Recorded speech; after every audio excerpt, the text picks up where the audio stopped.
Look what just came in the post from Japan. Some Japanese nibs that I've had a hard time finding here in England. They're all made by Tachikawa, and they're some of the most well-known dip pens for manga drawing. These are G nibs, these are two types of Maru nibs, hard and soft, and these are spoon nibs, which are also called Saji nibs. I found one store in England that sells a zebra Maru nib, which is also called a zebra A nib, and they also sell a Tachikawa Maru nib, but I couldn't tell which type it was, hard or soft, and I thought it would be fun to order directly from Japan so that I could try both types. Shipping was more expensive, but the nibs and nib holders were cheaper, and I also wanted to buy some more of these excellent nib holders at a good price. In this video, I'll show you these three main types of manga nibs, G, Maru, and Spoon. I'll be using all of them in the Tachikawa T25, which is a wooden nib holder with a plastic insert that holds standard nibs like the G and Spoon nibs, as well as tubular nibs like the Maru nibs. Tachikawa and Zebra are two of the three main brands of Japanese dip pens that you may have seen. The third is Nikko, but it seems that Nikko nibs are made by Tachikawa, and so are Deleter nibs if you've seen any of those for sale. So there are really only two main Japanese manufacturers.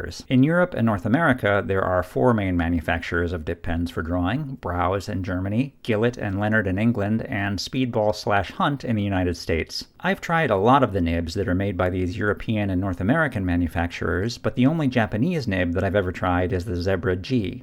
I talked about the Zebra G nib in my introductory series on how to use dip pens for drawing, and I'd say this Tachikawa G nib, which is also called the Tachikawa T3, is very similar. In that series, I put dip pens into one of four categories based on flexibility and fineness. I put the Zebra G nib into the category for fine and flexible nibs, but it's not as fine as these Maru nibs, and maybe not quite as fine as the Spoon nib either, as you'll see in a minute, but it's more flexible. It can flex to a really broad line, but you need to be careful not to overload it and flex it too much, or you'll drop a blob of ink on the paper. It's also very smooth, and you can use it to draw curves and ellipses without scratching or catching on the paper if you're careful. I'm using cheap printer paper here, so that's why you're seeing this feathering, which looks really bad, but it's not a problem on better paper. The G nib is somewhat similar to the venerable Gillott 303 nib, and it's possible that G stands for Gillott, since Gillott pens were influential in Japan, and it's possible that the G nib was made as a Japanese counterpart to the Gillott 303. If that's true, and I got this from ChatGPT, so it must be true,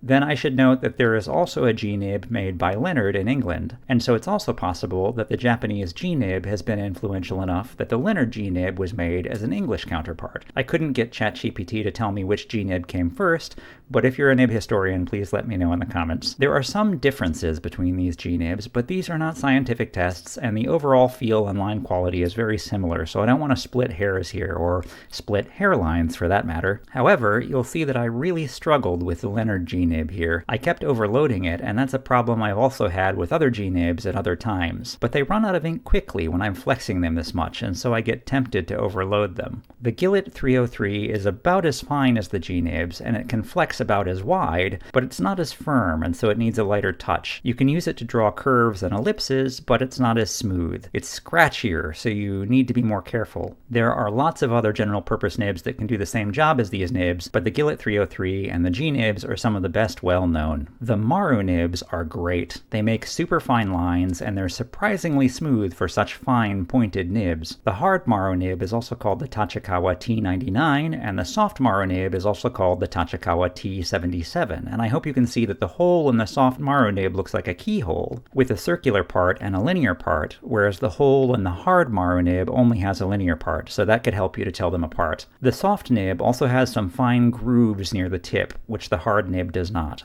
The hard nib is, in fact, hard. It's not very flexible at all, and it's somewhat similar to the Hunt 107 and the Leonardt 6H in that regard, but it's finer than both. It's great.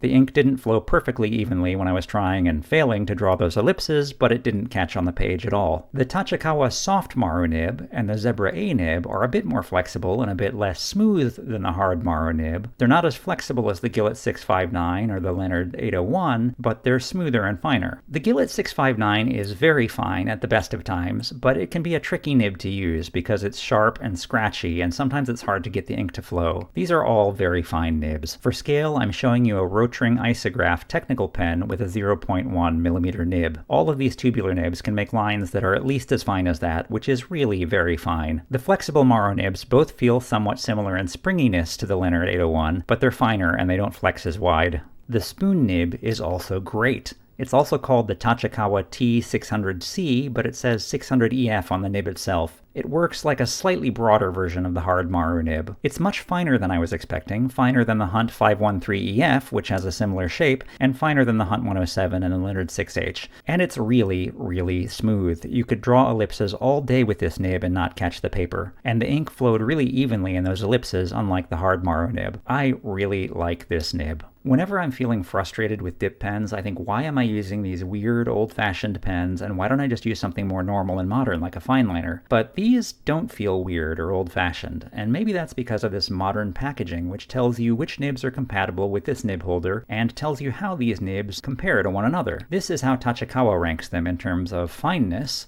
which they express as a range of values from fine to bold. The Maru nibs are about as fine as one another, but the soft Maru nib can flex to be slightly broader, and the spoon nib is broader still, and the G nib is the broadest. And in terms of flexibility, from soft to hard, Tachikawa ranks them in the opposite order. The G nib is the most flexible, and the hard Maru nib is the least. In the title of this video, I asked if these Japanese dip pens are up to scratch, and I must say that they really are. They're great nibs that compare favorably with many of my favorite Western nibs. By up to scratch, I don't mean that they're scratchy, quite the opposite. They're really smooth, and that's one of their best qualities. I really like the G nibs and the flexible Maru nibs, but I think the hard Maru nib and the spoon nib are even more remarkable because they seem less replaceable by any Western nib that I've tried. They're so smooth and yet so fine. And all of these nibs feel and look great in these Tachikawa nib holders. Please like this video and please subscribe to my channel for more videos about pen and ink. Thanks for watching!